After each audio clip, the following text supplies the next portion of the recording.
Hey everyone, welcome to my channel. This is RPG Coaching. My name is Lori, and you are listening or watching this channel, then you know by now that I'm here to educate parents in the ways of gamepathy, which is the empathical skill of a parent towards the video game and virtual world and passion of their children. Now, today's episode will be about a specific game which many of you recommended or requested to just get it under the loop a little bit, and that game is called Rogue Company. Now, what is Rogue Company? Rogue Company is a free-to-play online multiplayer third-person shooter tactical game, to be precise. I hope I haven't left out any of the modes and genres. And it's a cross-platform multiplayer game, which means that you can play it on your console, on your PC, and maybe also on your mobile, but I'm not quite sure about that. But nevertheless, it's a cross-platform game for Xbox, for PS, and also for PC, that's for sure. And while it's a multiplayer game, and I talked about cyberbullying inside video games last time, I was curious how the players will welcome me as a totally nerd and noob and lame player. I just played myself, basically. So I downloaded the game on my Xbox console, and I've selected a server, a European one, and later also an American one. So I tried out each and every server almost. Where can I find some bullies? But actually, I can say that I haven't found anybody who bullied me because of how I play. So that's actually something good, right?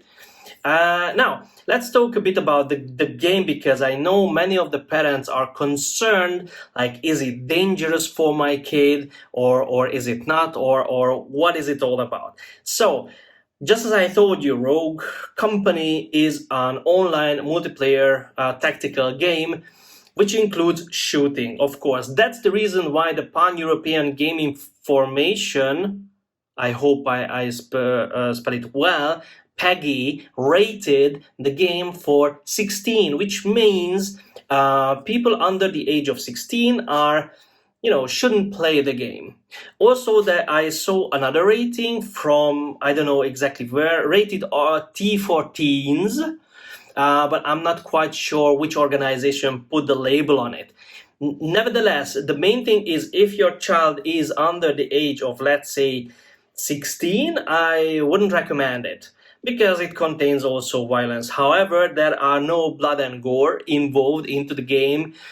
That's something at least reassuring for the parents who are concerned. Now,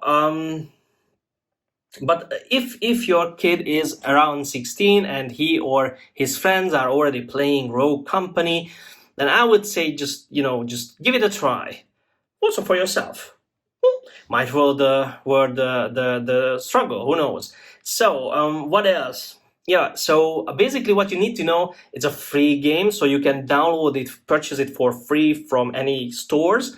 Of course, there are some in-game purchases, which you can do, but it's not recommended, which means you can begin the game with $0, basically, which is quite good, right? And of course, you can buy some extra stuff, some extra in-game coins and some extra gear, which looks fancy and hip and etc., etc., etc., some starter packs, but those are not recommended.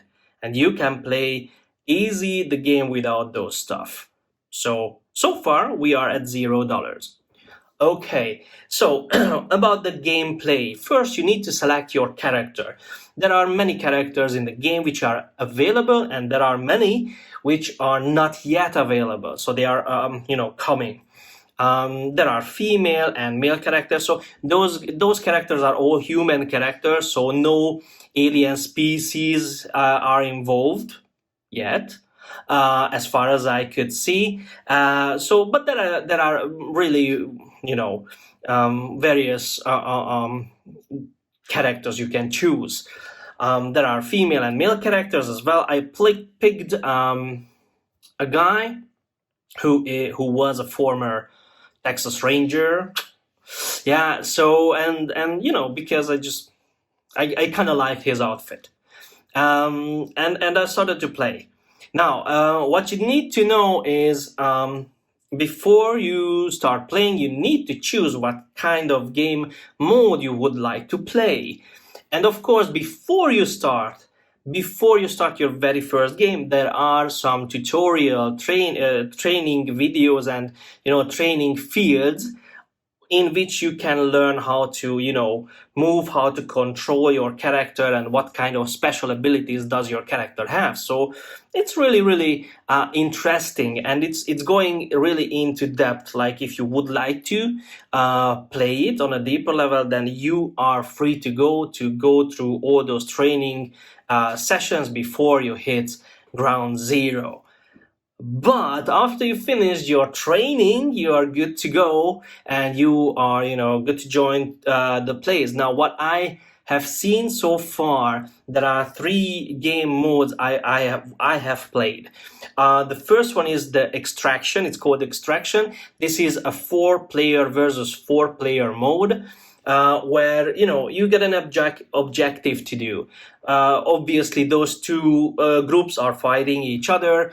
One of the group need to hack something, or place a bomb something, or do something, and the other group need to just eliminate or counter that task at hand. It's really interesting, and I had a lot of fun. The maps on which we are playing are really colorful. There is no nothing which you should worry about. Those are beautiful designed buildings and places. The next one which I played was Strikeout. Strikeout was, for me, a bit intense, and also it was the longest of game modes I tried out, because in Strikeout there are again 4 versus 4 groups, but after your character gets shot, you can respawn. And by respawn, I mean you start from your end of the field, so you need to run and you need to join the battle again. Now, what you need to know this time, that there is a limit on how many times a team can respawn. Not a team member, but the whole team. So you really need to count your respawns, because if you die really soon enough, then it can happen that your teammates getting angry of you. And I think each and every round, after you won a round, then you need to win in altogether 5 or 6 rounds. So it's really long. And what is happening between the rounds? Depending on whether your team won or lost, you receive some in-game money which you can spend on, upgrading your gear, or buying some extra equipment, or buying some new skills for your character. Each and every character has different specific skills. Somebody can, sneak upon you. Somebody can do some long shots. Somebody can, consume more damage. It depends on the character itself, which makes the gameplay really interesting. And it's pushing you to try out new characters. So it's kind of a fun. So you can purchase stuff between the rounds, depending on whether you have lost or won, and then you will receive some in-game cash, for which you don't need to pay a dime. So again, you are still by $0. The next game mode I played, it's called Demolition.